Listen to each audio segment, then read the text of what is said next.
Hello, everyone. Hi, everyone. It's been a while since I've used Zoom, so just bear with me while I navigate Zoom. Can everyone see the screen?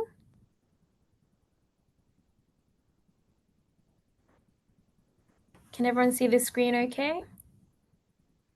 Yeah, That's perfect. Perfect. It's 12:09 now. May as well get started. My name is Somali, and this is... My name is Jana. Yeah, we both work for MTC.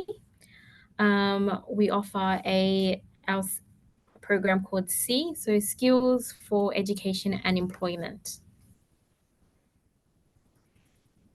Okay, so we should start. All right, so today's workshop we'll be looking at resume and cover letters.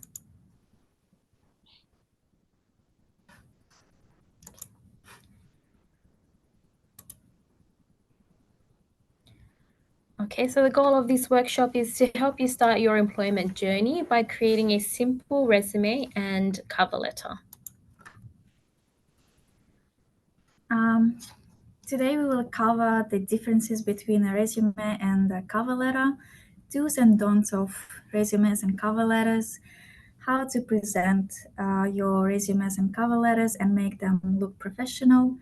We will look at the structure, what to include in a resume and cover letter, and in case if you don't have work experience, what kind of resume and cover letters you can create.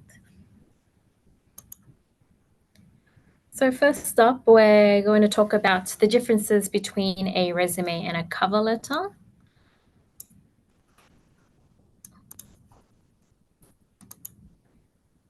Okay, so a resume is also called a curriculum vitae.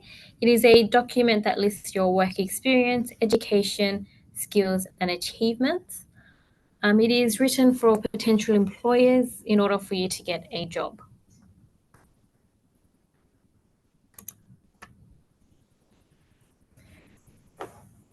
So what is a cover letter? It's a one-page document that you submit with your job application. It is written for potential employers to introduce yourself. It gives you an opportunity to tell the employer why you're a good fit for the job. So just want to ask real quickly, do you have any experience writing cover letters or resumes?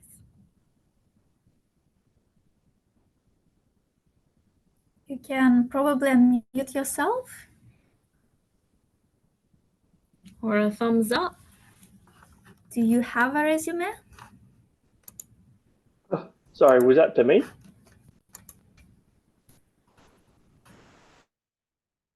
Hello? Hello? Hello? Oh, it's for everyone. General Hi. question for anyone and everyone.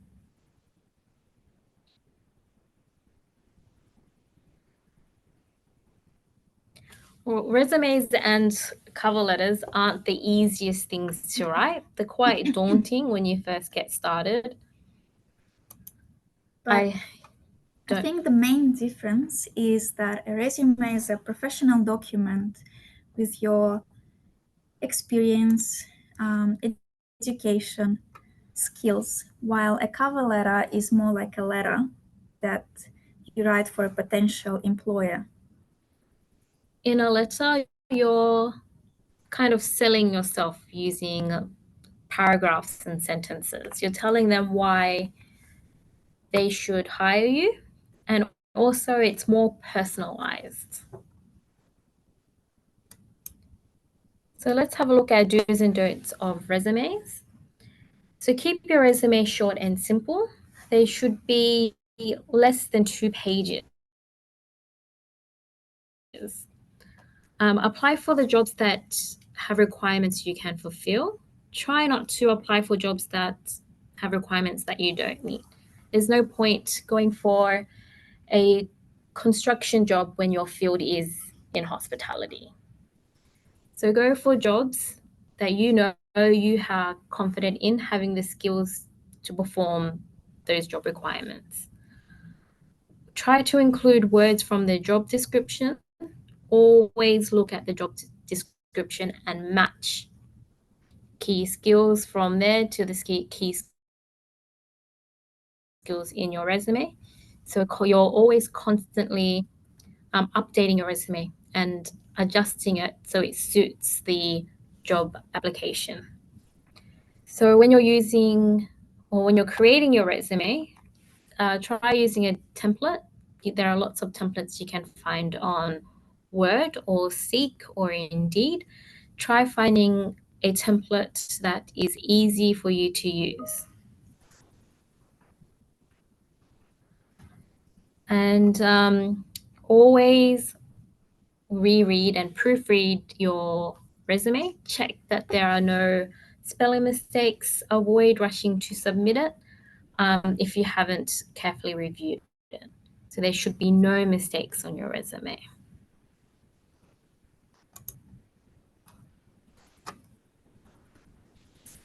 Okay, structure. So in most cases, people start with personal details like your name, email address, and your address. Do not include your age, your marital status. That shouldn't be included in your resume. Then you should include your work experience or education from the most recent to the latest one. If you do have a lot of work experience, do not include all of that, just include the most relevant. You should also include skills, qualifications, and certificates that are relevant to the position you're applying for. And the last one is references, which is optional, and you don't have to list all the references, but make sure you ask all your referees before you write their names. I personally wouldn't include a reference list on there, only because I don't want to be giving out the personal details of my references. So on the resume, I would put references available upon request. And if they do ask for references, that's a good indication that you've moved forward in the job application process, because now they're wanting to check your references. So when they ask for references, that's a good thing.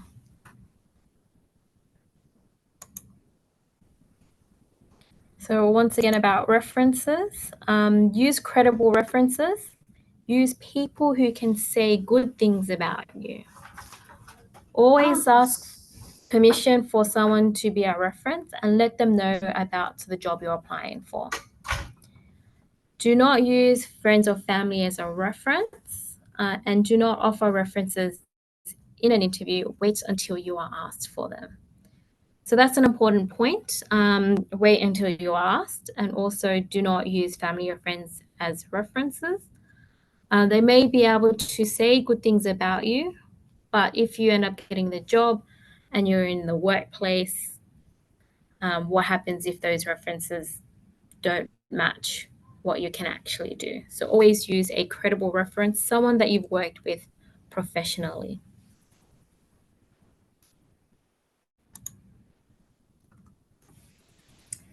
Okay, so how to make it look professional? Next slide.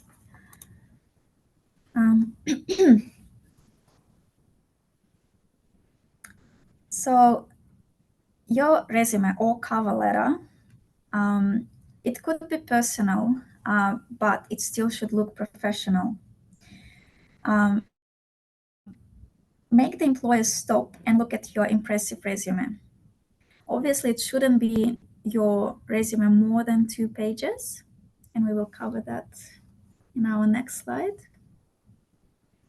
But we just want to make sure that when you're designing your cover letter, you need to make it look professional and use a template that suits you, and try to make your resume as impressive as possible.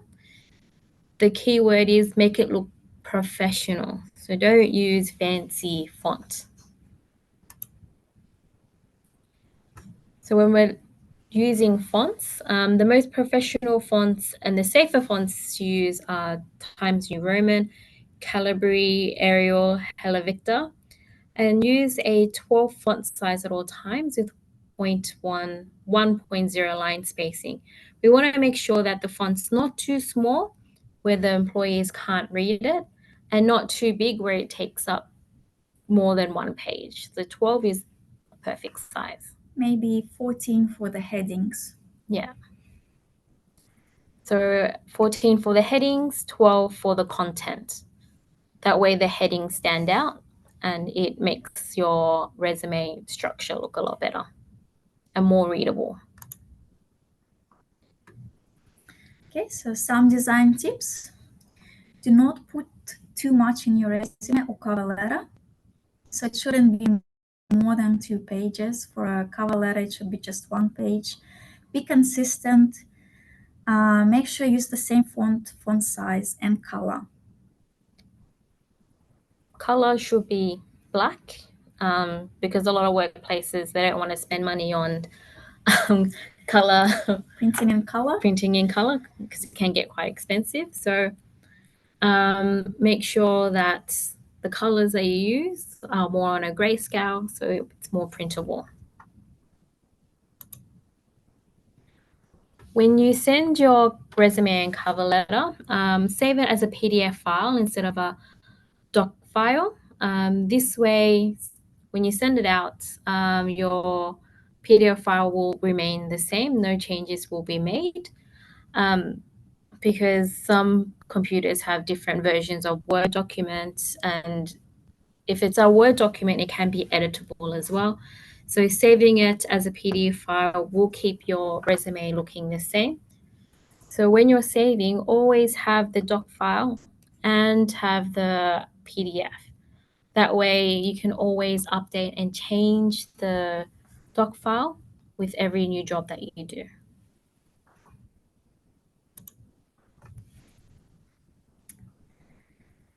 Okay, do's and don'ts of a cover letter. So as we mentioned before, keep your cover letter short. It shouldn't be more than 1 page. Get to the point. Do not write a lengthy and wordy letter because most employees do not have time to read it, and be direct. Send an original letter to each employer. So your resume might be the same, but your cover letter should fit the job you're applying for. Edit your letter with great care. Avoid rushing to write a cover letter. Proofread it to ensure it has no spelling or grammatical errors. You might even ask your friend or someone you trust to proofread it before you send it.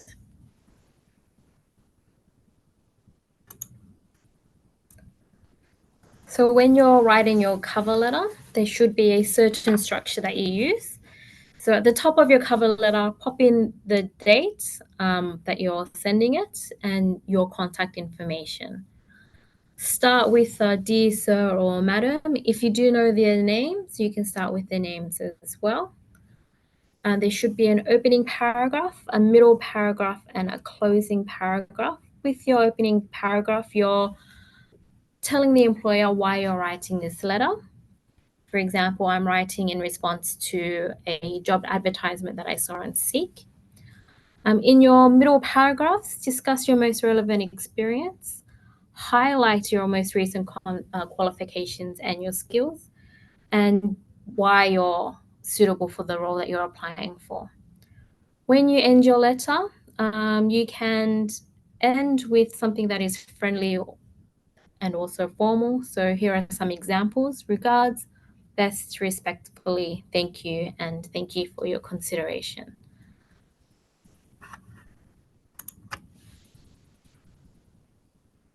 Okay, so in case if you don't have any work experience, you still can create a resume and write a cover letter.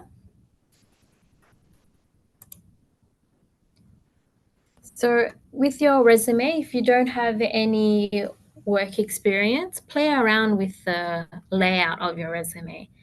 So you can put your education at the top and highlight your achievements in your education. Include any work-like experience. So if you volunteered, if you did any part-time jobs like babysitting or tutoring, or any extracurricular activities that you're involved with, any sports or clubs.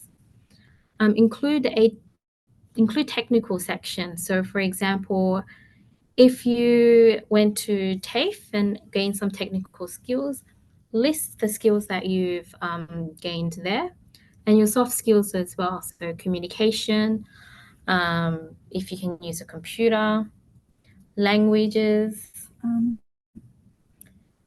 problem-solving skills. Yes, so these skills you can develop not only at work, but when you study somewhere, or even if you look after your kids, you can still develop some time management skills. And organizational skills as well. You can replace work experience in a resume with volunteer experience. So play around with the titles and put first what you want to highlight the most.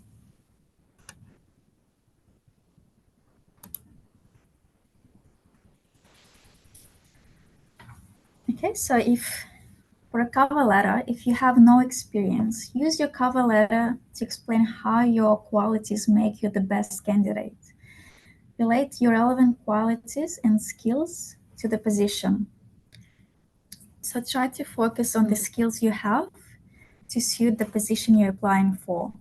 And your personal qualities. So are you generally happy, bubbly, personable, honest, trustworthy? So these are all some valuable qualities that any employer is wanting on board. And always look for some examples, like where did you learn these skills? The second point, keep it personal. Personalize your letter by highlighting how your skills, interests, and values align with the company and responsibilities of the role.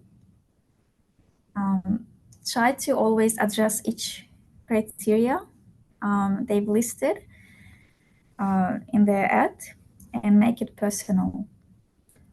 And again, just remember, no more than one page. So half a page is also fine. Emphasize skills that are transferable to the workplace. So transferable skills are skills that you can transfer from one work to another work, or from your studies, for example, to the position you're applying for. These skills are called transferable skills, even if you are applying for a different position, but you've learned some team building skills or problem solving skills. You could develop these skills by working in a different place or doing a different role, but you can still write them down in your cover letter. And don't forget to use specific examples. Don't be too general. Okay, to summarize, when you're writing a resume or a cover letter, keep it simple. Less is more. Proofread your resume and cover letter. Make sure there are no mistakes. Have someone else read it for you as well, so that they can edit and give you some feedback. If you don't have an experience, that's okay. Change the layout, Highlight your soft skills or work-like experience, such as volunteering. Make it pretty. We don't want to see your resume in the bin. So make sure that the content is, your fonts, your size, the color and everything is consistent. And save it as a PDF file before you send it off. That's very important, so that your layout, the font, the size, the color and everything doesn't mess up when you transfer it to another, when you send it to someone else. So here are some useful links.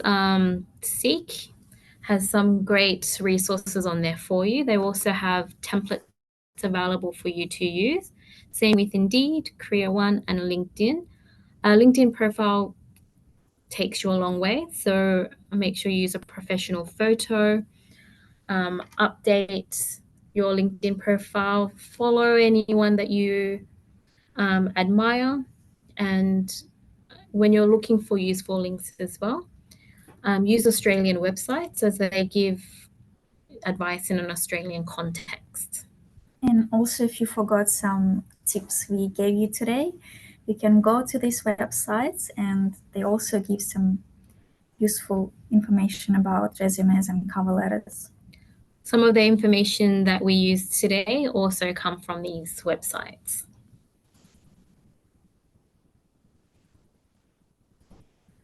Okay, just something to think about. Your resume may only be looked at for just 6 seconds. So that's why we say to keep it short, because employers will only look at it for 6 seconds. They're looking for things that stand out to them because they do have a lot of resumes to go through. Just remember, your resume says a lot about you. It determines whether you will be called in for an interview or not. And you should personalize your resume for every single job. It sounds tiresome and stressful, and we may not have the time for that. So that's why we say keep a copy that you can adjust and keep one that you can just send out. And on a resume, don't lie. Always be honest. You don't want to be going into a role that you're not prepared to go into. It's not fair on you. It's not fair on your employers as well. Do you want to add anything? No, maybe we can leave some time for questions. We try to keep our presentation short, not to overwhelm you with information.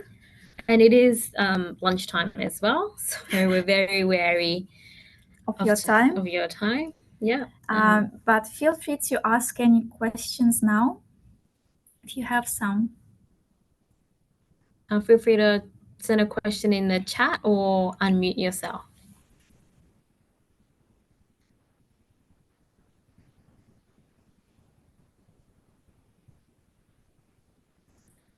If nobody has any questions, I think we can end it there. Yeah. Yeah. Okay, thank you so much for your time.